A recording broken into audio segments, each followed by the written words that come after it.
Well, I threw a party this week. If you weren't invited, don't worry about it. There was only 2 people on the guest list. It was me and God. It was a pity party.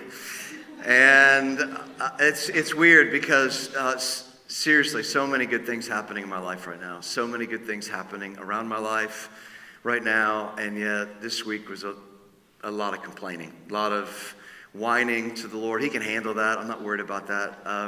But the verse that usually buffers me in seasons of pain or confusion or where I'm feeling disoriented, the verse that usually buffers me is 2 Corinthians 12, where Paul says, "My grace is sufficient for you. My power is made perfect in weakness." I love that verse. It is helpful. It's this reminder that God, He satisfies us and can satisfy us in the deepest places. He cares for us where we really need to be cared for, and that is all true. The verse, though, that God actually used, though, was a different verse, and He brought it to mind for me last Sunday night. It was during our Encounter Night gathering, and He brought it to mind as a verse that I'd committed to memory years before, and He brought it to mind, and I gave it to someone else. I thought it was like for their encouragement, which I think it was, but then God had ended up using it all week for me. Like it was the thing that I just held on to. It's Luke 12:32, and it's Jesus speaking, and He's saying this to His disciples. He says, "Fear not, little flock, it's your Father's good pleasure to give you the kingdom." Now, I think the reason that Jesus had to remind his disciples that it was His reflex to give the kingdom is because He knows that it's the posture of our lives to work for it. Like to strive for it, to struggle, to, sort of get His attention and sort of earn His love. And so He's like, no, I freely give it. I come like always with open hands of mercy. So the verse was so helpful for me. It buoyed me all week. And then I realized like just God's timing, because we're in the middle of these talks as we move into the fall. And we're talking about listening. We're talking about responding to God. We're talking about stirring up spiritual hunger. All of it is in response to, like, we know God's acting, God's working, God's moving towards us, and He's doing all of it, and our response is simply to like move back towards Him. Meaning our only job, knowing that we're loved by God, and I hope today, as I'm experiencing this, I hope you're being reminded you are loved by God. You are loved by a perfect Father. And there is a purpose on your life. And the purpose primarily is that you and I would spend our entire life, all of the energy of our life, simply to plant little seeds of faith in the soil of God, and that God would use that to grow us up into spiritual sequoias. He's not interested in growing up a bunch of little pine trees. He wants you and I to grow up into spiritual sequoias so that we might give refuge to those who need mercy. And so whenever we have these conversations about listening, responding, obeying, trusting, stirring up spiritual hunger, the verse that always comes to mind, it's like always number one on my list. The one that God always brings right to the surface is going to be Daniel 9:18. You may have heard me talk about this. Daniel 9:18, he says, "We do not make requests of you, God, because of our righteousness, but because of your great mercy." Meaning, we don't have an anticipation today that God's going to move towards us. We don't have an anticipation that God's going to answer our prayers because, like, we're bringing anything to the table. Like, anybody know that? Like, God's not impressed with our good works. He's not impressed with our righteousness. And so He moves towards us because His reflex is to be a God of mercy.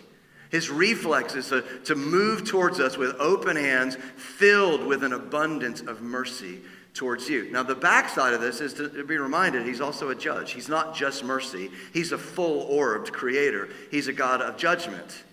And I would contend, at least in this moment, that He does not enjoy judging, right? Like, that's not something that gives Him pleasure. In fact, I get that from Ezekiel 18:23, where He says, "Do I take pleasure in the death of the wicked, or am I pleased when they turn from their way and live?" Or as the Puritans say, and I think I've mentioned this before, but the Puritans say that God's judgment is part of His reluctant character. Like, I love that. Meaning, like, he doesn't want to judge, But because he's perfect and righteous, and part of his role as creator of the universe is to hold creation accountable, so he will judge, and he does judge, but his reflex, the center of who he is to extend mercy. That's what he does. Now, the reason that matters, the reason I'm kind of giving this long runway for us, is that when we talk about seeing and responding to God working and moving towards us, you and I are not trying to get God to do something he does not want to do. That's not what prayer is about. Prayer is not trying to back God into a corner. It's not trying to hold him to some promise that he made under pressure. We're getting him to do the thing he wants to do. He longs to move and to move towards us with open hands of mercy towards you. Honestly, this week, one of the things that's going is we've moved into a house, there's beautiful things happening, but then there's crisis happening all over the place. Like, I'm leaving tomorrow, my dad is ill, and so we're feeling the weight of that. And yet how God works is that you begin to see, as Caleb mentioned in the communion moment, is you begin to realize all of it's mercy.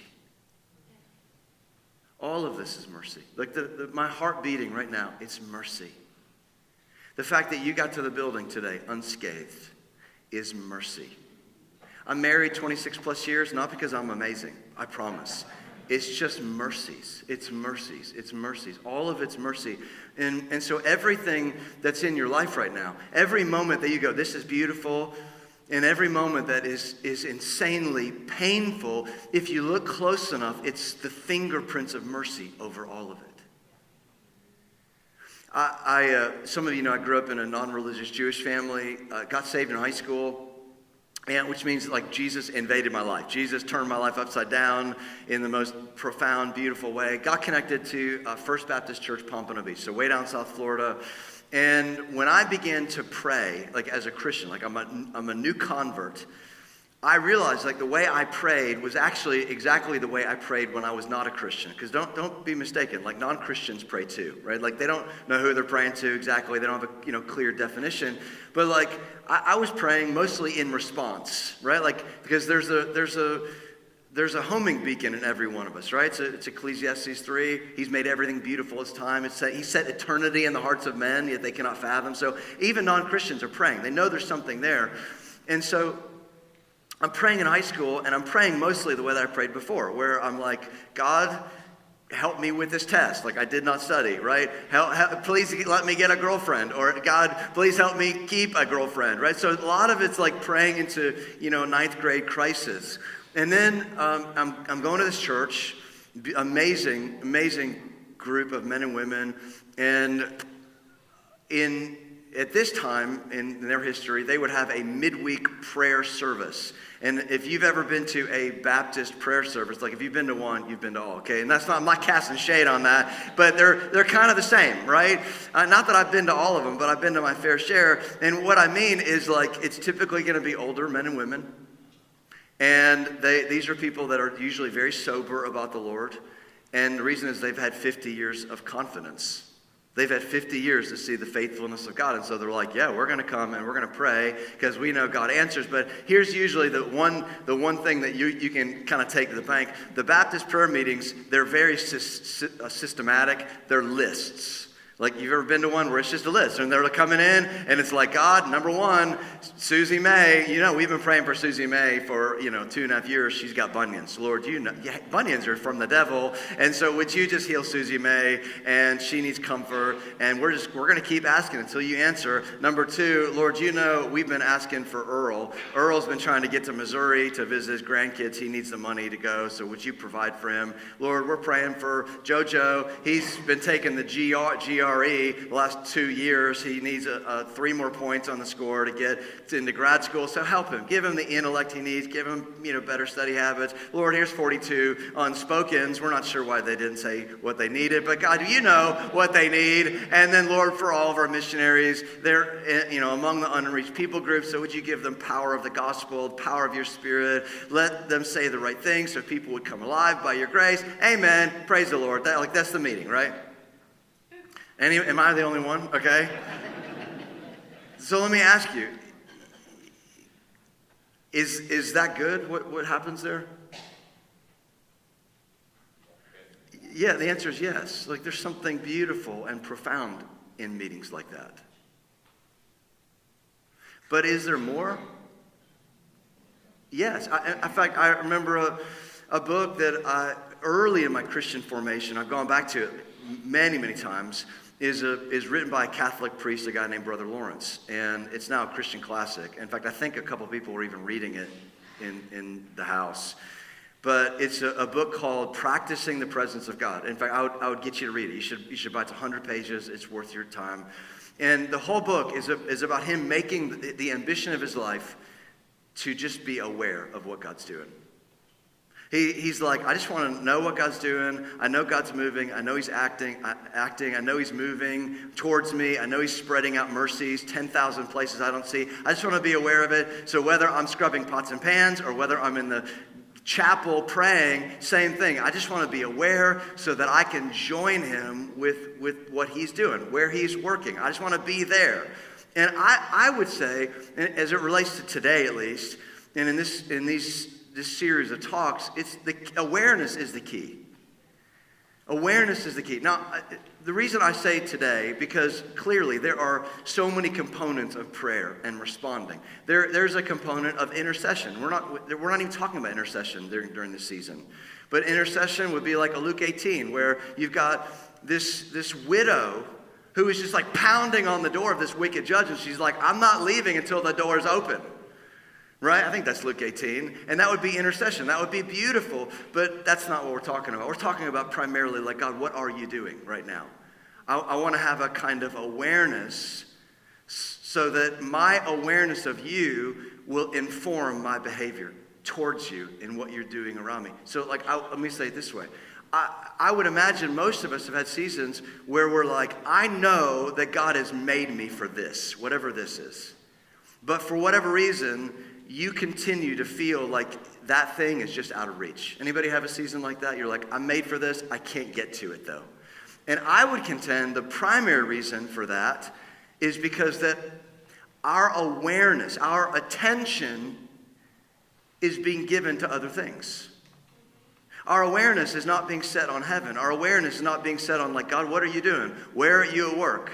And God's like, well, where I'd like to be at work is this. But you keep giving your attention and affection and desires and energy to these small kind of carnal things. And so if that's what you're after, like that's usually what you're going to get. But if we put our attention, our awareness on this, then our life begins to move towards that. Let me give you one example. This is just something I'm toying with. There's a lot of Christians, probably a lot of Christians in our house that even though you're a Christian, like you have trusted in Jesus and you are a new creation in Christ, you continue to struggle with guilt and shame. And mostly the reason you still struggle with guilt and shame is to the degree that you struggle with guilt and shame is to the degree that you think you had something to do with your salvation. Right? Like what I mean is this, when I hear people say things like this, I found God, and I'm like, You didn't find God. Like, he found you, right? Or when people say, in that little argument, and then they're like, but I'm the one that placed my faith in Jesus. And I'm just like, well, where do you think that faith came from, dummy? Like, the whole book of Ephesians chapter 2 in particular, he's like, you can't boast about anything about your salvation because all of it was given to you. And so the moment we think that we have some, significant part to play with getting tethered to eternity is the moment we think that we really can fail. The moment that somehow that our failures and our sins somehow impact our relationship with the Father. It's like that's just not how it works. And so all of it is about awareness. Okay, God, you're reflexively giving mercy. You're a God that shows mercy. You're a God that moves towards me. You're a God that's working all over the place. How do I join you there? So where we started in this series was Matthew 6. If you remember a couple weeks ago, Jesus, and you can turn there if you want, just as sort of a framework. But Matthew chapter 6, the disciples come to Jesus. and they say, Jesus, this is the only time that's recorded in the Gospels, they ask Jesus to teach them something. Now, clearly, Jesus taught them something, other things, right? But this is the only time that they ask him to teach him something. Anybody know what they ask for? To prayer, right? Yeah, for me, like if I'm back in that moment, I'd be like, can you teach me how to walk on water? Can you teach me the water and the wine thing? That would be amazing. But they're like, no, teach us how to pray. And the reason is this. It's not because they didn't know how to pray. Clearly, they were good Jewish men. They already prayed. Right? I mean, same way, like even if you're here and you're not a Christian, like you'll be like, I know how to pray. I can pray. What they were asking was not the mechanics. What they were asking is they had seen Jesus over years now go off into the wilderness, have a kind of seclusion, like real time where he's abiding with the Father. And he's unhurried about it. And he comes back, and there is now a deeper, more profound expression of the kingdom of God when he comes. He's not more God when he comes back, just for clarity. It's not like he's like wasn't the Messiah and then he is the Messiah. Like he is God, right? So it's the Hebrews 1:3. He's the exact representation of the Father. He is the Father in a precise way. But when he does come back and abiding with the Father, there's a deeper expression of the kingdom, and the disciples are like, when we pray, that doesn't happen. And so would you show us the kind of prayer that you're doing, you're experiencing? And then Jesus gives us, as evangelicals, we would call it the Lord's Prayer, right? If you come from a liturgical background, you would call it the Our Father, right? And what we've done, as we always do, is we take something that's beautiful and powerful and profound and we turn it into a formula. And what we often do is we're like, okay, I need to start praying. Let me pray the Our Father. Let me pray the Lord's Prayer. Our Father, who art in heaven, hallowed be your name, your kingdom come. And we pray it, and if you come from a liturgical background, it's like pray it 12 times and then you'll be okay. Or if you pray it in an evangelical circle, we use it as a magic amulet, and we're like, as long as I pray this. And I would contend, even though in Luke's gospel, he does command the disciples to pray that prayer. He says, say these words. But in Matthew, it is this picture of like, I'm giving you a model of what it looks like to abide. And he's like, it starts with the Father. It's Abba. It's this word of intimacy. He's like, everything that I do, it's about the Father. I want to be with the Father. I want to hear the Father. And then he goes down, and hallowed be your name. It's this idea that he's the center of all things. You might translate it holy, but it's more than that. It's the center. He's all things. It's the Psalm 119:37. Incline my heart to your testimony, not to selfish gain. So hallowed, I want to make my life as an echo. I want everything that I am just to be aware of what you're doing. And then he keeps praying. And then at the end, he prays, your kingdom come, your will be done. What he's saying is, I want the full expression of what heaven is to be on my life. And all that means is I want to dethrone the little kingdom that I've built. I want to push that off the foundation, and I want the kingdom of heaven to be here on the earth. So I just want to be aware of that. What are you doing? How can I get in on that? What are you doing? How can I be part of that? So we just moved into a new house last week, and it's not new to us. It's not new, but it's new to us. The previous owners, before they moved, last few years, they began to make some upgrades in the house, which we're grateful for. One of the upgrades is they put a tankless water heater in it. Anybody? I didn't even know those existed, okay? It's like magic. And the way, because all I've ever known my whole life is the big, however 50-gallon bulbous metal thing you put in the closet. One day it rusts out, floods your kitchen. You know what I'm talking about? So, and the way it works is when you turn the shower on with the big one, then it takes like 45 seconds. It goes all the way from the garage on the other side of your house, all the way from there, all the way to the other side of your house to where your bathroom is, and 45 seconds later you have hot water. Now, I turn the shower on, 4 seconds later, I timed it, I have hot water. Which is one of the ways that I know that I'm better than most people now, right? No, that's not true. But here's the thing. I was just kidding.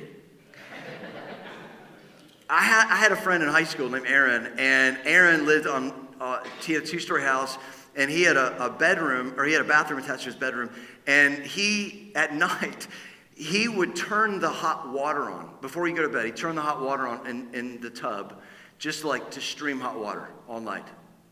Because he wanted, when he got up in the morning, he wanted a hot shower, right, when he turned it on, right? Some of you, my wife included, is like, that is really expensive. Very expensive. Some of you pay the bills, you're like, not in my house, buddy.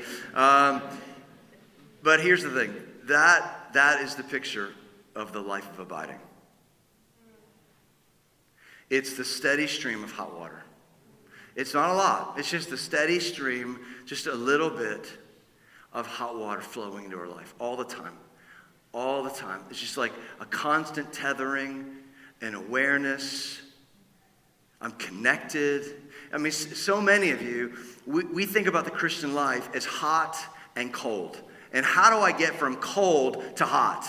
And so it's like we gotta work, and we gotta strive, and like we gotta go to this big event, and we gotta sing just the right song, and I go from cold to hot. And it's like, no. It's just the steady stream of hot water. And the thing is, it's expensive.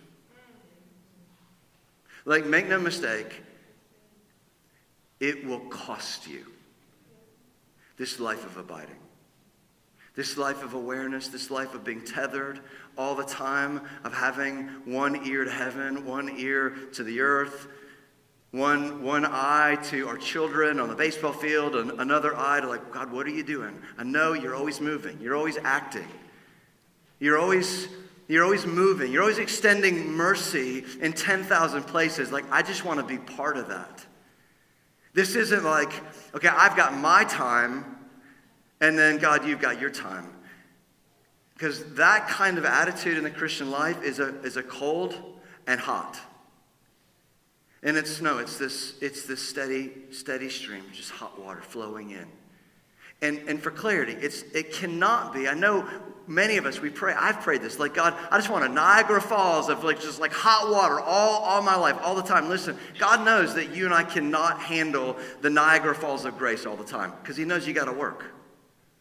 He knows you got children to raise. You've got programs to write. You've got, you got to go to the grocery store. There's life to live. And so he's like, yeah, there are times. He's like, I will just cause you to melt in my presence, and that'll just be a gift to you.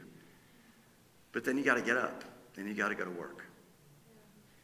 And so you keep a steady stream of heat. You keep a steady stream of awareness of who he is, what he's doing. I hear people say regularly, in my vocation, in my job, I hear usually the complaints. I'm the end of the sewer, right? All of it just flows down to me. And I hear people say things like, John, I come to church or come to Hope City, and I just don't feel anything. And I want to feel. I used to feel when I was at the last church. I used to feel, and if I can be gentle with some of you, like, that's the reason some of you've hopped from church to church to church to church to church, because you're looking for the thing that's going to awaken you. And listen, that is not how the Christian life works. The Christian life is abiding with Jesus every day, in relationship, walking with him deeply, aware of what he's doing that imperfectly, but doing that in a way where my eyes, my ears are tethered to him. Let me show you what I mean. Let me give you an example. Mark 9. I'm going to read quite a bit. You just stay with me.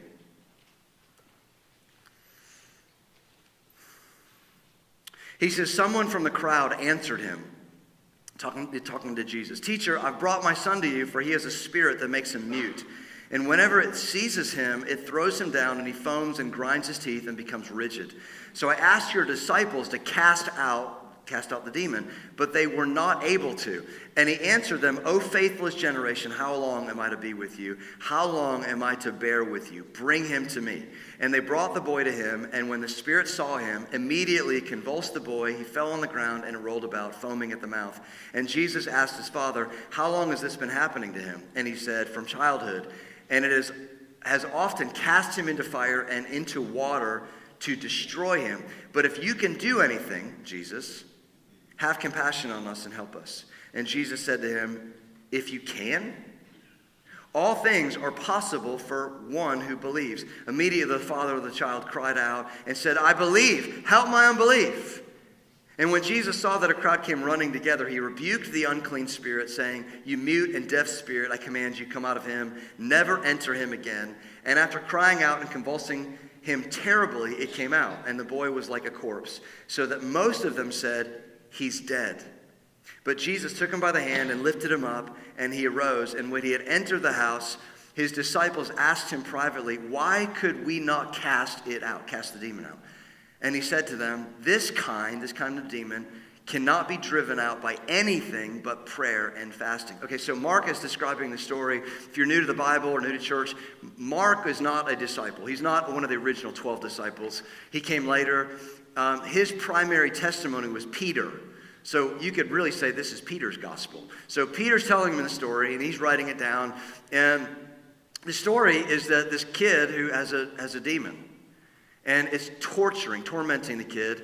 And at the same time, Jesus has sent out his disciples, and he has commissioned them with the Spirit to go out and do the expressions of the kingdom. In Mark's gospel, he says there are 3 things that mark the expression of the kingdom. There are clearly more, but he's like, I want you to go heal the sick, cast out demons, raise the dead. That's what he says. So maybe we should get to work on that too. But there are more to that. And so he's like, go and do that. And here's what's crazy. These uneducated, unequipped in earthly ways, guys, they go out and they start doing that stuff. They're healing the sick, they're raising the dead, they're casting out demons. It's happening. They're like, this is crazy town. And then they get to this kid, and no matter what they do, the demon just is staying put. And so the dad is furious because he's like, I saw you at my neighbor's house and you did it. Why can't you do it for my kid? And the disciples are embarrassed. You can imagine that. They're like, what? Are we doing something wrong? Are we not saying the right prayer? What's going on? And then Jesus is just mad. You can tell Jesus is angry. Ultimately, Jesus is like, the problem is not the demon. He's saying that to the dad. The problem is not the demon. And he's looking at the disciples and he's like, the problem isn't the kind of prayer you're praying. Ultimately, he says the problem is unbelief. That's a different sermon. But what he does, because the crowd is starting to gather, and he's not interested in performing for crowds. So he's like, I see the crowd coming, and so he just gets pragmatic. And he looks to the demon, and he says, go. And he tells his disciples, hey, the reason that one didn't come out, this kind only comes out by prayer and fasting. Okay, so I hope you're paying attention, because neither did Jesus pray or fast for the demon to go. What's going on there? What's happening is, you go back to earlier, Jesus, when he starts his ministry, he's in the desert. And he has 40 days of prayer and fasting.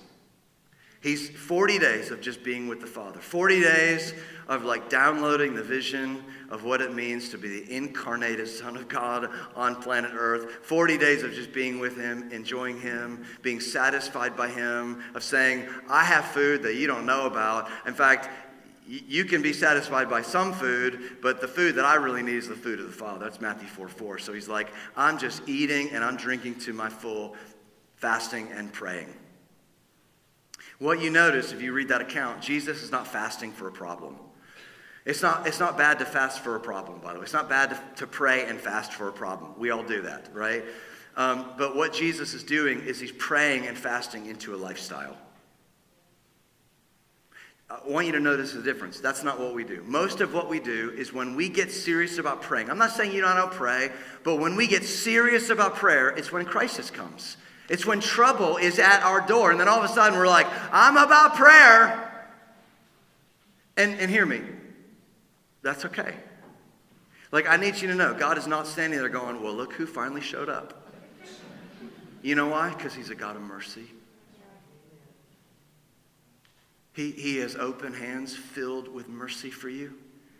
He's like, I'm just glad that you know who to come to when trouble finds you. So mercy moves towards you. The problem, though, is when we only pray when trouble comes, we're praying defensively. And that's not the best way to pray. When you and I are praying out of abiding, when you and I have a lifestyle of this trickle, of this heat coming, of walking and listening and being quiet and stealing away significant time with the Father, the Bible would describe that as prayers of authority. where we begin to pray in ways that we've never prayed before. It's not prayers of like, I hope, maybe. It's this prayer of like you're walking in sonship, you're walking in daughtership. You know who you are. You know what has been given to you. And so he gives us mercy, not just for our deficits, but he gives us mercy so that we might walk in power. That's what the life of abiding, at least in part, is about. Let me finish this way because we're out of time. I actually told our team, I was like, today's going to be short. That was the first mistake to say that. Let me finish this way. And I just want to up the ante for our house. And maybe it's good. Maybe it's good that those that stayed up late are still at home, so I can just say it to you. When our hearts burn for the Lord, when our hearts yearn for God, and that is the heart of the Christian experience, by the way. Like if you're new to church or new to the faith and somebody's told you that it's about just, praying this prayer, accepting Jesus, having your sins forgiven so you can go to heaven, if that's it for you, then you're missing out on 90% of what's the best part of the Christian life. Of like knowing him and being with him and being satisfied by him. And he is the most important thing and person, and I just want to be with him. And so when we burn for him and we yearn for the Lord, listen, you and I do not have to work our way into the presence of God. Now, works will flow from it. But you and I do not have to strive for something to happen. You don't have to come to church going, oh, I hope they sing that song, because if we'll sing that song, then I'm going to get into the right place. That's the indicator that you're still striving. That's the indicator that somehow you think you have something to do that's going to get you into the right position. And God's like, no, this is abiding. It's walking. It's awareness. And so when we live a life of abiding, and I'm telling you, this is where I'm living. This is where I want to live my life. When we live a life of abiding, we're like, this is it. I want to be with him. And I want my heart to be set on him. You do that for a week, you miss a day, you get heart sick, homesick. And all of a sudden, your affections begin to get cold. And your clarity of mind begins to go. And you find yourself being less gracious to people. And the reason is because you're made for him. You're made for him. Let me say it this way, and we really are out of time. Do you guys know the story in Luke 10? Mary and Martha, Jesus is in their house, and Martha's in the kitchen, and she's cooking, and she's like furious that where's Martha? She's at Jesus' feet. She just wants to be with Jesus. She wants to be where he is. Martha's furious, and because like she's doing all the work. And if you've been in church for a while, or maybe you're new to church, eventually you will meet somebody that will say something like this. This place wouldn't run without me. That's a Martha. And Marthas make up that narrative. Okay? And so Martha's in the kitchen. She's mad at Mary. She's like furious. She wants Mary to be in the kitchen helping her make sandwiches that Jesus never ordered. And Jesus looks at Martha and he's like, only one thing is required, Martha. And he points to Mary. This is all that's required. And so my prayer for our house, my prayer for me, like less striving, more awareness. God, you are acting, you are working, you're moving towards us. You're extending 10,000 mercies before us. How can I just step into that?